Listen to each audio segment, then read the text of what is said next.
Ça fait pas mal de temps en fait que je me dis, il faut absolument que je leur parle, il faut absolument que je leur parle. Et du coup, je voulais discuter un petit peu avec vous parce que de plus en plus, les annonces de perte d'emploi commencent à arriver. Et, et c'est vrai que une des meilleures façons pour moi de participer un petit peu à l'effort collectif, d'essayer d'aider, c'est d'offrir mes quelques conseils en live comme ça. Donc j'espère que le maximum de monde aura accès. Et d'ailleurs, n'hésitez vraiment pas à partager cette vidéo en live, etc. Parce que c'est vraiment pour aider les gens. Il n'y a aucun message commercial ou quoi que ce soit, c'est vraiment pour vous aider. Surtout si vous êtes sur le point de perdre votre travail ou si y a des rumeurs ou si vous êtes dans une incertitude ou même si vous avez déjà perdu votre travail. Donc on va parler vraiment de scénarios un petit peu difficiles parce que ça ne sert à rien de ne pas faire de live sur ce qui pourrait forcément se passer à pas mal de monde. J'avais dit à plusieurs personnes, à plusieurs reprises qu'en avril, ce serait le début des hostilités où les sociétés devraient commencer à réagir en commençant à prendre en compte que la crise elle va être là pour rester. Que c'est pas quelque chose qui va durer un mois ou deux, quoi. D'accord, donc j'espère honnêtement me tromper, hein. J'espère qu'un jour, très rapidement, quelqu'un va me retrouver sur cette vidéo et il va me dire « Ah Hamza, t'avais dit ça, t'as tort ». Ce serait la meilleure chose qui puisse se passer, mais malheureusement, je l'ai dit depuis le début, c'est quelque chose qu'on n'a jamais vu, c'est quelque chose qui va durer très très longtemps et même les personnes qui sont peut-être en sécurité de l'emploi, j'ai envie de vous dire, il n'y a pas de sécurité parfaite et il faut, c'est bien si vous regardez cette vidéo parce que ça va vous préparer un petit peu aussi. Alors, les gouvernements, ils ont comparé le Covid-19 avec les épidémies du passé. C'est-à-dire qu'ils ont pris le SARS et puis ils ont dit, bon, on va perdre effectivement un petit peu d'économie, de PIB, on va perdre, les sociétés vont peut-être virer du monde, arrêter de recruter, etc. etc. On va faire ça, d'accord, en termes d'économie, mais on va tout de suite rebondir dès que le problème est résolu. Et c'est ce qui s'est passé effectivement dans les autres cas, parce que la solution était plus facile à trouver, le virus était moins contagieux, etc. etc. Il y a plein de raisons. Maintenant, ce que les autorités, enfin tout le monde, le monde entier est en train de réaliser, c'est qu'en fait, oulala, non, ça va pas faire un V, on va essayer de faire en sorte que ça fasse au moins un U. Et un U, ça veut dire que les sociétés vont arriver à ras les pâquerettes, ils vont virer du monde, l'économie va descendre, les business vont ralentir au maximum et ils vont mettre pas mal de temps à se remettre de ça parce que il faut recruter, il faut reformer les gens, etc. etc. Donc c'est ce qui expliquerait une zone de platitude, de rien du tout, et puis j'espère que ça va remonter. Ce que les autorités du monde entier sont en train d'essayer d'éviter, c'est ça, c'est un L. C'est un truc où il n'y a que de la platitude parce que les sociétés vont banqueroute. Et quand les sociétés vont banqueroute, en fait, le temps qu'il y ait de nouvelles sociétés qui recrutent, etc., c'est complètement, c'est un avenir très incertain. Donc en fait, pourquoi je vous dis ça? C'est parce que le V, c'est des échéances assez courtes en fait. Ça va être, il faut juste se dire, écoutez, il faut absolument que je tienne le coup et ça va passer. Le U, ça va durer un petit peu plus longtemps. Et le U, c'est vraiment les sociétés vont trinquer, elles vont virer du monde et tout le monde espère que ça ne va pas durer énormément longtemps et que ça va reprendre. Mais honnêtement, je ne vois pas les choses à moins d'un an. D'accord, je pense que, c'est la première fois que je le dis live parce que j'ai toujours peur de me tromper et puis d'être pessimiste. Mais honnêtement, je pense que ça ferait plus de mal aux gens de leur dire t'inquiète, c'est pour un mois, t'inquiète, le mois prochain, t'inquiète, cet été. C'est pas le cas. Et je m'intéresse à la chose d'assez proche, donc d'assez près, pardon. Donc voilà, j'espère encore une fois que les gens vont retrouver cette vidéo et me dire ah t'as vu, ça a duré que 2 mois, ce serait magnifique et j'espère me tromper. Je suis pas économiste, je suis pas voyant non plus, donc voilà, mais je pense que ça risque de durer pas mal de temps et je pense que du coup beaucoup de personnes risquent de perdre leur emploi, et d'où cette vidéo, d'où ce live les amis. ce que j'essaie de vous dire, les amis, c'est que je vais vous donner un petit peu quelques conseils que normalement je donne beaucoup à mes clients en ce moment et que c'est juste des conseils. Voilà. Donc, je pense que personne ne m'en voudra de les partager à tout le monde. La première chose à faire, si vous êtes dans une situation où votre employeur vous dit, alors des fois c'est des emails de RH, des fois ça dépend de la taille de l'organisation, mais en tout cas on vous dit, ça y est, c'est fini, tu prends tes clics et tes claques, on te donne ci et tu t'en vas et voici la date, etc., etc.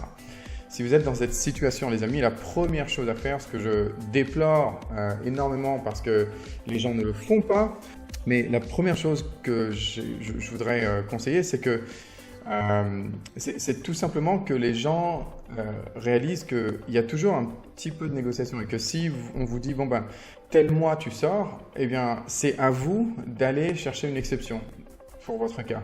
C'est à vous d'aller simplement dire, je vous en prie, juste pas ce mois-ci. Le mois d'après, c'est bon, mais ce mois-ci, alors, on peut là, du coup, prétexter des choses plutôt personnelles, ce que je recommande jamais en temps normal, mais en temps de crise, les gens ont un cœur. Même s'ils ont un boulot à faire, ils ont un cœur. Et ils savent que c'est pas facile du tout. Donc, n'hésitez pas à prétexter des choses personnelles. Alors, qu'elles soient vraies ou pas, ça vous regarde. Idéalement, qu'elles soient vraies. Mais si vous avez un crédit immobilier, l'école des enfants, etc., qui risque d'être fortement impacté, d'accord? Eh bien, j'ai envie de vous dire, la première des choses à faire, c'est de négocier, d'essayer de pousser l'échéance à 1 mois après, 2 mois après, on ne sait pas. Mais essayez juste de dire, est-ce que je peux au moins faire ça en plus? Est-ce que je peux alors essayer d'obtenir ça, de travailler aussi sur ce projet, de terminer ça? Est-ce que j'ai juste 1 mois en plus? Parce que ça m'arrange, le timing va me mettre à genoux, c'est horrible, etc., etc. Parce que vous ne perdez rien à essayer, d'accord? Donc c'est ça, le premier truc, c'est que vraiment, vous ne perdez rien à essayer, à repousser. Vous allez avoir 1 mois de salaire en plus, 2 mois de salaire en plus, ou même 0. Mais en tout cas, vous n'aurez rien perdu dans le processus. Et souvent, moi, je vois des gens qui m'appellent, qui me disent « Bon, ma société a dit ça, c'est bon, je prends mes clics et mes claques, je m'en vais, je suis dégoûté. » Je lui dis « Donc, tu as rediscuté un petit peu avec ton responsable et tout ?» Non, ça sert à rien, c'est tout le monde pareil. En fait, il ne faut jamais assumer ce genre de choses. C'est tellement du cas par cas. C'est tellement du cas par cas. Dans une de mes vidéos précédentes, ce que je disais, c'était qu'il faut absolument essayer de faire du bon boulot, d'être vraiment on top of your game, au top de votre performance, parce que ça va jouer dans ça. Les sociétés n'ont pas envie de virer du monde. Ils n'ont pas envie parce que ça leur prendrait tellement plus d'argent, de ressources, de temps de re-recruter. Là, ils vous connaissent, ils ont une relation avec vous. Il y a un écosystème, il y a une dynamique, il y a une culture. Et quand vous partez, ça les dérange. Donc, bien entendu qu'il y a toutes ces choses-là sont prises en compte. Donc, la première des choses, c'est négocier 1 mois, 2 mois en plus. N'assumez pas que non, il n'y a rien à faire, c'est tout le monde pareil. Il n'y a pas de tout le monde pareil. Voilà, ça, c'est le premier truc. Le deuxième truc, c'est commencer à chercher un travail tôt. Alors, souvent, on me dit, mais Hamza, ça sert à rien du tout. Ton truc, de quoi chercher du travail? Le marché est pourri. Ouais, et c'est justement parce que tout le monde pense comme toi, c'est ce que je lui dis, qu'il y a moins de concurrence aussi. Alors, il y a énormément moins de travail, bien sûr, énormément, ça s'appelle une crise. C'est la folie, d'accord? Je pense que les gens qui vont être le plus intelligents, ça va être les gens qui vont commencer tôt, ils vont avoir une longueur d'avance, ils vont forcément essayer d'avoir une bête de CV, des techniques, en fait, d'essayer d'être, Usain Bolt, même si tout le monde court et qu'il y a, on va dire, qu'une seule personne qui peut passer la ligne d'arrivée, il n'y a pas de place pour personne d'autre, essayez d'être Usain Bolt. Entraînez-vous, faites les choses en avance et soyez le meilleur chercheur d'emploi qui existe sur la planète. Sur ma chaîne YouTube, donc sur Name Your Career ou sur la chaîne de Thierry et moi, donc de notre chaîne YouTube Career Express, je suis en train de plus en plus de partager des solutions de recherche d'emploi crise, d'accord? Donc des solutions qui sortent un petit peu de l'ordinaire parce que les solutions de l'ordinaire, vous allez être en plein dans la concurrence. Donc si vous n'êtes pas encore abonné à la chaîne Career Express pour le français ou Name Your Career pour l'anglais, faites-le parce que c'est là où vous allez avoir de plus en plus des choses qui vont différer des autres. Est-ce que ça veut dire qu'il n'y a plus du tout de travail? Non, il y en a. Il y a des secteurs, et c'est là qu'il va falloir que vous réfléchissiez aussi, il y a des secteurs qui vont avoir plus tendance à recruter que d'autres. Si vous êtes dans le secteur de la vente, Si vous êtes quelqu'un qui apporte de l'argent à la société, vous allez non seulement potentiellement garder votre emploi, ou si vous êtes sorti, essayez de faire un CV qui montre que vous créez de l'argent, d'accord? Donc vous allez éventuellement récupérer un emploi aussi. Donc il y a des secteurs comme ça, ou des secteurs qui se spécialisent dans le changement, d'accord? Donc si je sais pas, il y a un hôtel qui dit « Ah mince, on n'a plus de réservation, c'est foutu, etc. » Et puis si moi j'arrive et puis que je dis à l'hôtel « Ben écoutez l'hôtel, et si vous vendiez les choses différemment, moi je suis coach de vente, je suis formateur de vente, et si au lieu de vendre des chambres à l'unité, vous vendiez un abonnement pour l'année, c'est un special discount juste pour ce mois-ci, et puis je peux former vos vendeurs pendant 1 jour, voire 2 jours, et puis vous pouvez, voilà, les formations qui vont montrer le changement, hein, toutes ces choses-là, ça va être pareil aussi pour l'économie d'argent. Donc un comptable qui va pouvoir dire moi je suis capable de restructurer, de faire en sorte qu'on fasse des économies, d'échelonner, de discuter avec vos fournisseurs, de mettre en place des échéances de paiement pour qu'on garde plus de cash flow, etc. et qui peut montrer ça sur son CV. En gros, en réalité, ce que je vous dis les amis, c'est ce que je vais essayer de développer plus encore sur la chaîne YouTube. Si vous me suivez, mais en tout cas, n'arrêtez pas de chercher un emploi, n'écoutez pas tout le monde qui dit non mais ça sert à rien, il n'y a plus d'emploi, zéro. Non, il y a encore des sociétés qui essaient de s'en sortir. Il y a encore des gens qui doivent partir parce que ils quittent une société parce que leur conjoint s'en va du pays et que donc il libère un poste. Il y a aussi des industries ou des secteurs qui marchent beaucoup mieux, d'accord, donc qui profitent entre guillemets de la crise. Donc essayez de réfléchir en dehors de la boîte un petit peu de tout le monde. Essayez de vous détacher les amis. Si vous êtes sur Career Express, c'est aussi parce que vous réfléchissez pas comme tout le monde en fait. Vous passez du temps sur ces vidéos, vous passez du temps sur essayer de vous instruire, voir d'autres opinions, échanger sur ces choses-là. Et j'espère que maintenant ça va vraiment essayer vous allez essayer de prendre ça en compte. Alors la deuxième chose que je voulais vous dire les amis, c'est si vous êtes dans une période où vous êtes sur le point de perdre un emploi, vous avez un emploi et pour l'instant ça va, ou vous l'avez perdu, peu importe, dans cette période, essayez d'investir en vous. Et c'est le super moment de vous dire, tiens, je pourrais essayer d'avoir un master, je pourrais essayer d'avoir une certification, passer des formations. J'ai un ami avec qui j'ai discuté hier, qui est directeur dans un grand hôtel, qui bien entendu passe par une étape très difficile. Bien, j'ai envie de vous dire, cet ami, il a dit, mais écoute, ça fait longtemps que j'ai envie de me lancer dans le online commerce, dans le e-commerce, hein, et je vais faire des formations, et puis je vais redonner un souffle à ma carrière, qui n'a rien à voir à la base avec ce qu'il fait, mais il va utiliser effectivement ce temps, pas juste comme une souffrance et un moment très dur à passer, mais il va se dire, mais je vais essayer de trouver des formations peut-être déjà gratuites ou peu onéreuses, et essayer de me développer pour que quand les choses reprennent, moi j'ai des bagages, moi j'ai des choses. Alors effectivement, à cet ami, je lui conseillerais par exemple d'essayer même de faire du travail gratuit pendant ce moment-là. Et d'ailleurs, ce qui m'amène à mon troisième point, c'est de penser au freelance, de bosser en freelance. C'est-à-dire que de bosser sans salaire.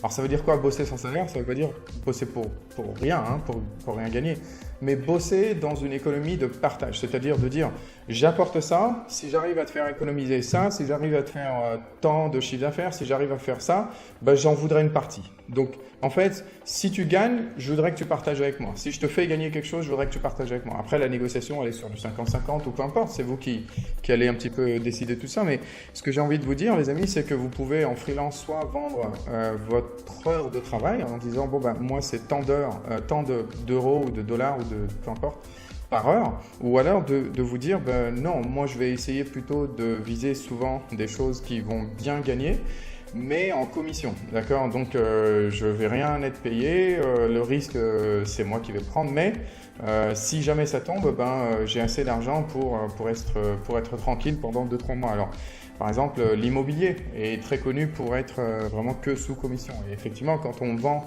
de l'immobilier, si c'est des grandes villas, si c'est même si les prix ont baissé, mais comme les transactions sont plutôt intéressantes, eh bien la commission devient plutôt intéressante aussi. En fait, ce que j'essaie de vous dire, les amis, c'est que il y a des solutions. Le monde n'est pas fermé, on n'est pas à zéro activité, on n'est pas, d'accord, on n'en est pas à ce point-là. Mais il va falloir, voilà, premièrement, s'y prendre un petit peu à l'avance et surtout ne jamais arrêter de chercher un emploi. Il y a plein de techniques dont j'espère j'aurai l'opportunité d'en parler. Et puis investissez en vous, investissez en vous. Donc c'est le moment où effectivement on a toujours pensé à quitter cette carrière-là.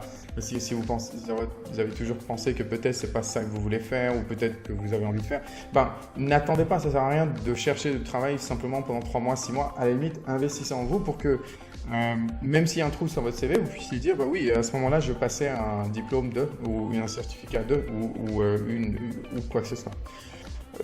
Le freelance, c'est quelque chose, donc c'est le 3e point, faire du freelance, soit vendre, donc il y a plein de sites où vous allez pouvoir travailler par heure, vendre votre expertise, d'accord, par heure, ou alors être sur une société en lui disant si je t'apporte tant, est-ce qu'on pourrait faire 50-50 ou quoi que ce soit. C'est un petit peu ce genre d'approche que les employeurs recevraient plutôt bien dans ces temps super difficiles. Donc ça, c'est un point. Et c'est tout, J'ai envie de vous dire que il y a plein de gens avec qui je discute. Je leur ai parlé de mon livre et ils sont super contents, ils l'ont lu et c'est un game changer. Mais surtout, il y a 2-3 personnes qui me disent mais moi j'aurais toujours voulu écrire un livre. C'est le moment, c'est le super moment. En fait, la réalité c'est que quand tout ça va se terminer, on va tous se regarder et puis se dire mais qu'est-ce que j'ai fait à ce moment-là? Comment j'ai utilisé cette opportunité? Comment j'ai utilisé ce temps-là? Est-ce que j'ai fait des choses plutôt héroïques? Est-ce que j'ai essayé de m'associer à d'autres? Est-ce que j'ai essayé d'aider mon prochain? Est-ce que j'ai essayé ou est-ce que je me suis un petit peu refermé, vécu dans la peur et voilà, j'étais paralysé par la peur et j'ai rien fait et je me suis fait un petit peu sur ma tête de tous les côtés. Donc en fait, cette situation, elle va se terminer. Elle va se terminer, c'est juste temporaire. Elle est temporaire. Ma peur à moi personnelle, c'est qu'elle est cette période risque de durer un petit peu, mais c'est pas grave. Mais c'est pas grave du tout. Elle est temporaire quand même. Donc utilisons ce moment-là, les amis. Le plus grand conseil que j'ai envie de vous donner, c'est éteignez cette télé parce que en fait, il n'y a rien d'autre que juste des chiffres. Et oui, ça a monté de temps. Et regardez, et puis des gens qui pleurent, et puis des hôpitaux saturés, et puis je sais pas quoi, et puis l'économie, et puis il y a tellement de gens au chômage. En fait, éteignez tout ce qui ne vous fait pas de bien parce qu'en réalité, on est tellement tous dans le Covid-19 que vous n'avez même plus besoin de télé. Vous allez savoir les choses parce qu'elles vont vous arriver par WhatsApp, par texte, par email. Elles vont vous arriver par des amis en discutant, etc. Donc, n'en ayez pas peur. Voilà, c'était juste ça que je voulais dire. Et puis surtout, éteignez cette télé. Essayez plutôt de vous concentrer et de vous dire qu'est-ce que je pourrais bien faire. Et un dernier point, c'est aussi de l'entrepreneuriat. C'est-à-dire que souvent, les gens ne savent pas à quel point le monde digital offre des opportunités de gagner de l'argent, de se lancer à très très moindre frais en fait. Et ça, c'est quelque chose d'énormissime. Donc, c'est un moment plutôt sympa, un break dans sa carrière où il y a des problèmes financiers. Vous aurez peut-être, j'espère pas, mais peut-être certains d'entre vous auront des problèmes financiers. Alors, si vous avez des problèmes financiers, si d'autres n'en ont pas, j'ai envie de vous dire, c'est toujours délicat de demander d'emprunter de l'argent à des amis parce qu'eux-mêmes se disent mais moi je ne sais pas combien de temps ça va durer, je préfère pas laisser mon argent. Mais par contre, si vous avez des amis avec qui vous entendez, avec qui vous pouvez vivre, partager un loyer et essayer de faire ça, j'ai envie de vous dire, ces gens-là, après la crise, ils s'en rappelleront. Ils se diront moi j'ai aidé mon prochain. Et ça, ça peut tomber sur n'importe qui, ça peut tomber sur absolument tout le monde.